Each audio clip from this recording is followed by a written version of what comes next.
તો સૌથી પહેલો પ્રશ્ન એ છે કે અનુચ્છેદ 22 ભારતીય બંધારણનો આર્ટિકલ 22 જે છે એના અંતર્ગત જે ફંડામેન્ટલ રાઇટ જે મૂળભૂત અધિકારો આપેલા છે જે ભારતને આપવામાં આવે છે કે જેમાં જ્યારે કોઈ વ્યક્તિને અરેસ્ટ ધરપકડ કરવામાં આવેલો હોય અથવા ડિટેઇન કરવામાં આવેલું હોય, એની અટકાયત કરવામાં આવેલી હોય કોઈ પણ ઓર્ડિનરી લો સામાન્ય કાયદા અંતર્ગત, તો નીચેનામાંથી કયો અધિકાર જે છે એ એને મળે છે? નીચે 5 અધિકાર આપેલા છે, એ 5માંથી કયો અધિકાર જે છે એ એને મળે છે? પહેલું એવું કહે છે કે right to know the ground of the arrest, ધરપકડનું કારણ જાણવાનો અધિકાર. શું અનુચ્છેદ 22માં એને એ અધિકાર મળે છે? તો પહેલું સાચું છે, કારણ જાણવાનો, કે ધરપકડ કઈ કારણોસર થયેલી છે એ જાણવાનો અધિકાર છે.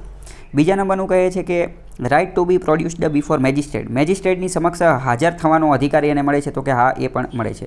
અનુચ્છેદ 22 એવું કહે છે કોઈ પણ વ્યક્તિની ધરપકડ કરો તો 24 કલાકની અંદર જે છે 24 કલાકની અંદર એને મેજિસ્ટ્રેટની સમક્ષ જે છે એ હાજર કરી દેવાનો. પણ આ 24 કલાક જે છે એની અંદર મુસાફરીની જે ઓલી છે મુસાફરીનો કલાક, મુસાફરીના સમય જે છે એને બાદ કરી નાખવાનો. કારણ કે માની લો કે કોઈ વ્યક્તિ છે ગુજરાતની અંદર કોઈ એકાદો જિલ્લો છે, ત્યાંના મેજિસ્ટ્રેટ સમક્ષ એને હાજર કરવાનો, પણ એની ધરપકડ જ માની લો કે ઓસ્ટ્રેલિયાથી કરી છે, અથવા તો માની લો કે અંદમાન નિકોબારમાંથી કરી છે, અથવા તો માની લો કે કેરળમાંથી કરેલી છે, તો ત્યાં પહોંચતા તે 24 કલાકથી વધારતો થઈ જાય. એટલે જે મુસાફરીનો સમય જે છે ને એને બાદ કરી અને 24 કલાક માનવાનું. બરાબર. ત્રીજા નંબરનું છે કે right to be released on bail, bail ઉપર એને છોડવાનો અધિકાર. તો એવો અધિકાર ક્યાંય અનુચ્છેદ 22ની અંદર આપેલો નથી. ત્રીજા નંબરનો જવાબ આવશે નહીં. Right to consult a lawyer, એટલે કે લોયર, એડવોકેટ અથવા તો જે લીગલ એક્સપર્ટ હોય એની સાથે વાતચીત કરવાનો, વાટાઘાટો કરવાનો અધિકાર એને મળેલો છે. તો કે હા, એ જે છે એ પણ એને મળેલો છે. હવે પછી 5મા નંબરનું છે right to free legal aid, એટલે કે મફત કાનૂની સલાહ મેળવવાનો અધિકાર એને મળેલો છે. તો અનુચ્છેદ 22 અંતર્ગત એવો કોઈ અધિકાર નથી મળેલો.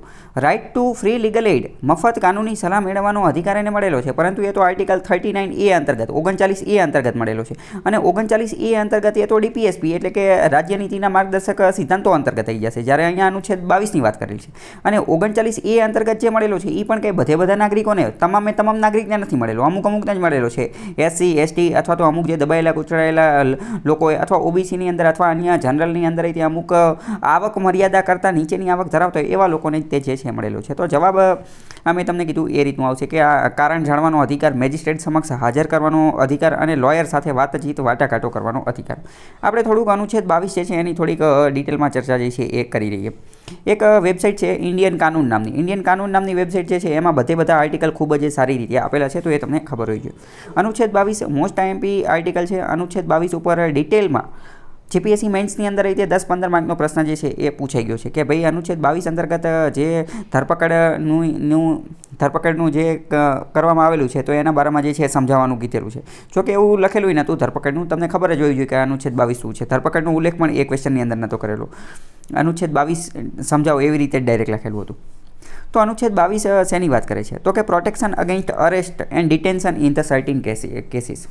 કોઈપણ વ્યક્તિની સરકાર મનચાહી રીતે ધરપકડ ન કરી શકે એટલા માટે જે છે ને એ નાગરિકોને અમુક અધિકાર આપવામાં આવેલો છે. આપણે એક લોકશાહી દેશની અંદર, સ્વતંત્ર દેશની અંદર રહીએ છીએ, તો એવું ન થવું જોઈએ કે સરકાર ગમે ત્યારે ગમે એ વ્યક્તિને ઉપાડી અને જેલમાં નાખી દે. એવું ન થાય એટલા માટે અનુચ્છેદ 22ની અંદર એવો અધિકાર આપવામાં આવેલો છે કે કોઈપણ વ્યક્તિની એમ અરેસ્ટ, ધરપકડ કરી શકાશે નહીં. કોઈપણ વ્યક્તિની એમ ડિટેન્શન, અટકાયત કરી શકાશે નહીં. અનુચ્છેદ 22માં એની માટેની સુરક્ષિતતા આપવામાં આવેલી છે. તો પહેલાં તો શું કીધેલું છે કે કોઈપણ વ્યક્તિની જો ધરપકડ કરવી હશે ને તો પહેલાં તો એને જે છે એનું કારણ જે છે એ જણાવવું પડશે કે ભાઈ કયા કારણોસર એની ધરપકડ કરેલી છે. પહેલા નંબરનું 22(1)ની અંદર એ કીધેલું છે.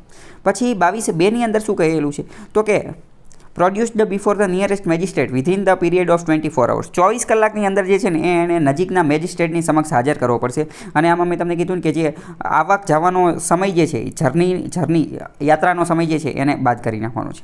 પછી ત્રીજા નંબરનું શું છે કે આ બે વસ્તુ જે છે ને, આ બે વસ્તુ તો કે એ કોને નહીં લાગુ પડે? તો કે એનિમી એલિયનને લાગુ પડશે નહીં. એલિયનનો મતલબ શું? એલિયનનો મતલબ વિદેશી, જે ભારતીય નાગરિક નથી એ.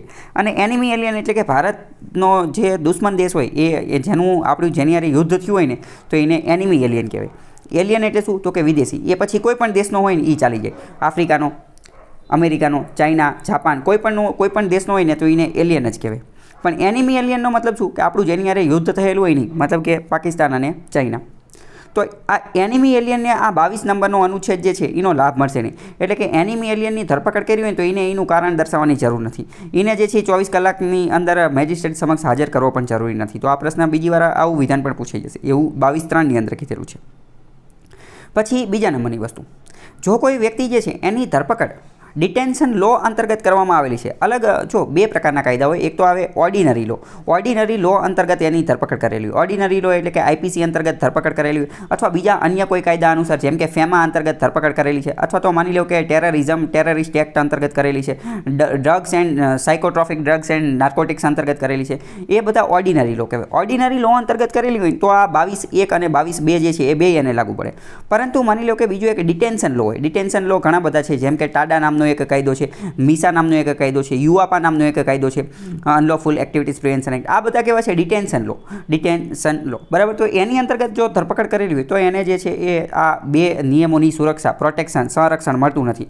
તો એમને જે છે એ કારણ ન જણાવે તો પણ ચાલે અને 24 કલાકની અંદર હાજર ન કરે તો પણ ચાલે. તો આ બે જે છે એને અપવાદ છે, તમને ખબર હોવી જોઈએ.